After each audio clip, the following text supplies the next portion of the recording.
Halo, assalamualaikum warahmatullahi wabarakatuh. Masih bersama Ibu Rizko Hafdliah di mata pelajaran seni budaya. Dan minggu ini Ibu akan membahas tentang materi alat dan bahan dalam seni patung. Pertemuan sebelumnya Ibu udah menjelaskan ya tentang apa itu patung, jenis-jenis patung, fungsinya patung. Ibu udah jelasin, dan pertemuan kali ini membahas tentang alat dan bahan dalam seni patung. Oke. Sebelum kita membuat patung, kita harus menyiapkan dulu alat dan bahan yang akan digunakan. Seberapa penting sih menyiapkan alat dan bahan? Oh, penting sekali. Kalau kita nggak menyiapkan alat dan bahan, bagaimana kita bisa membuat patung itu ya? Dan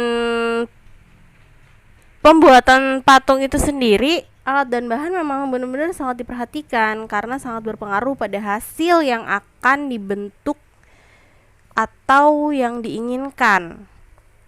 Jadi peralatan yang digunakan juga tergantung pada bahan dan tekniknya.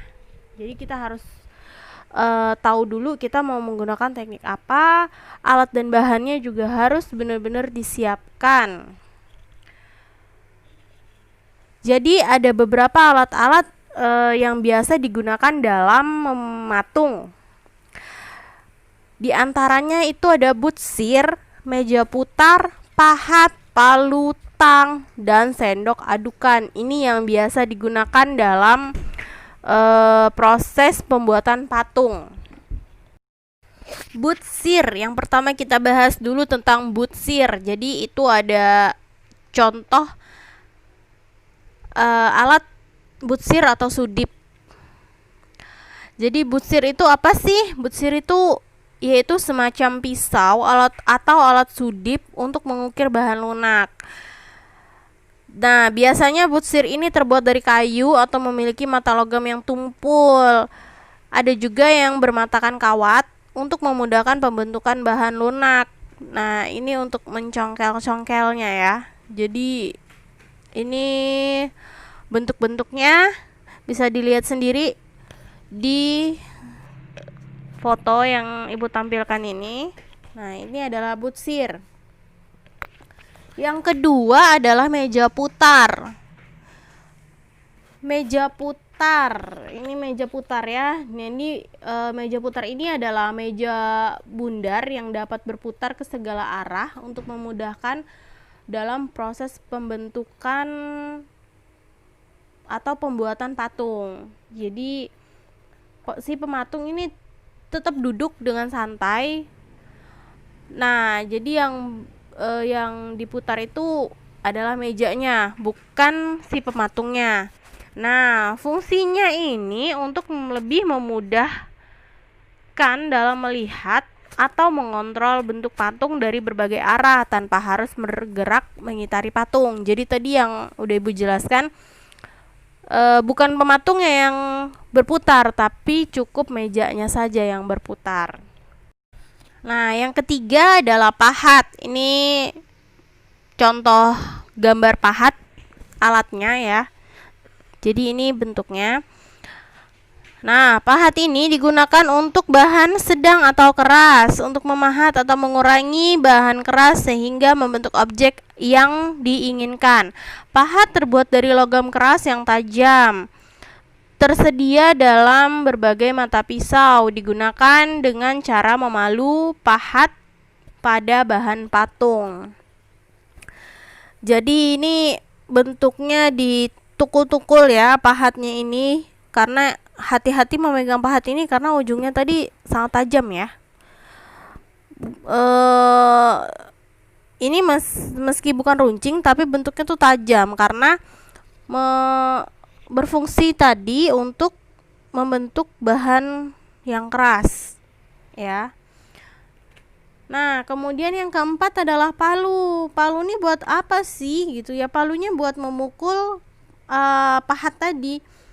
Jadi proses pembuatan tadi yang berhubungan dengan pahat, palu digunakan untuk memukul pahat.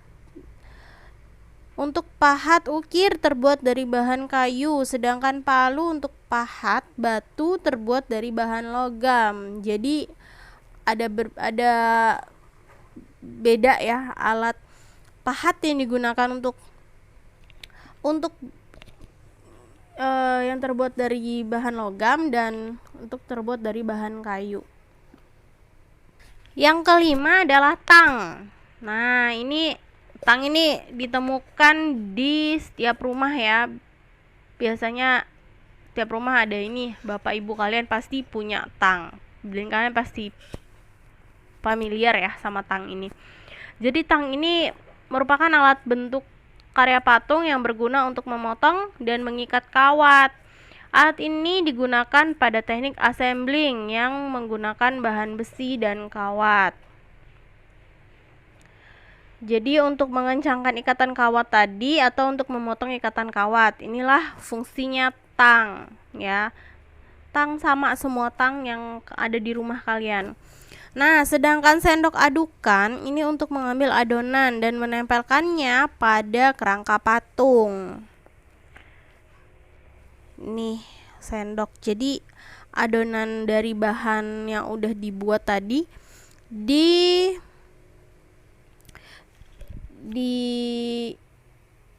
diambil adonannya untuk menempelkan pada kerangka patung. Jadi menggunakan sendok adukan ini biasa digunakan juga untuk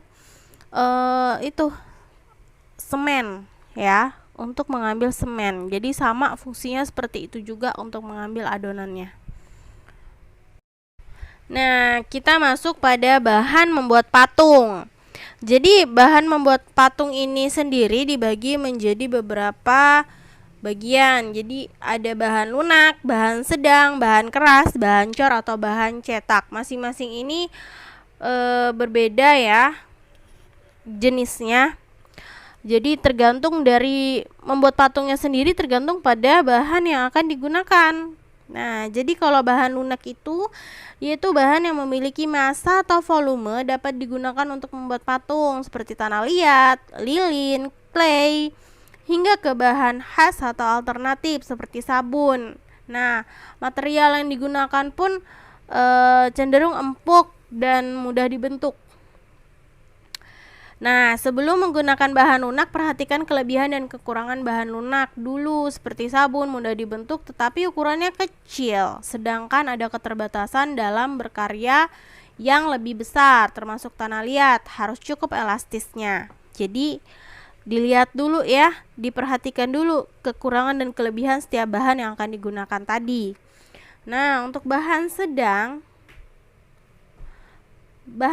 ini bahan yang tidak lunak dan tidak keras seperti kayu randu, kayu mahoni, kayu waru, dan kayu yang tidak terlalu keras lainnya. Jadi bahan yang sedang ini juga merupakan bahan yang tidak lunak dan tidak keras tadi. Contohnya yang sudah disebutkan tadi ya. Nah, kalau bahan keras berupa batu atau kayu yang lebih keras. Contohnya batu marmer atau pualam, batu granit, batu andesit, kayu jati, kayu ulin, kayu sonokeling.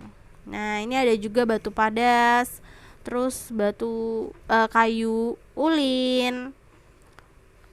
Nah, ini beda-beda ya contohnya. Itu untuk bahan keras. Nah, sedangkan bahan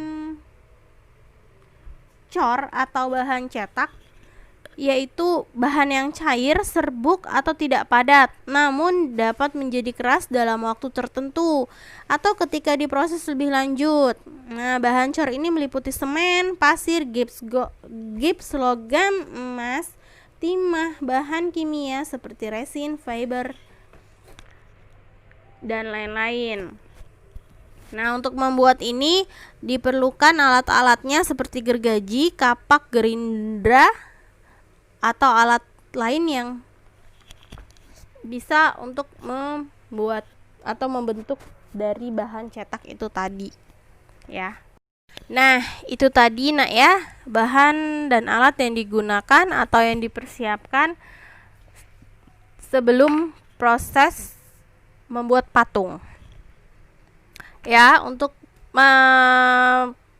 materi berikutnya bisa akan Ibu jelaskan minggu depan atau pertemuan selanjutnya. Kita bertahap ya, biar kalian juga mudah dalam memahami dan menyimaknya.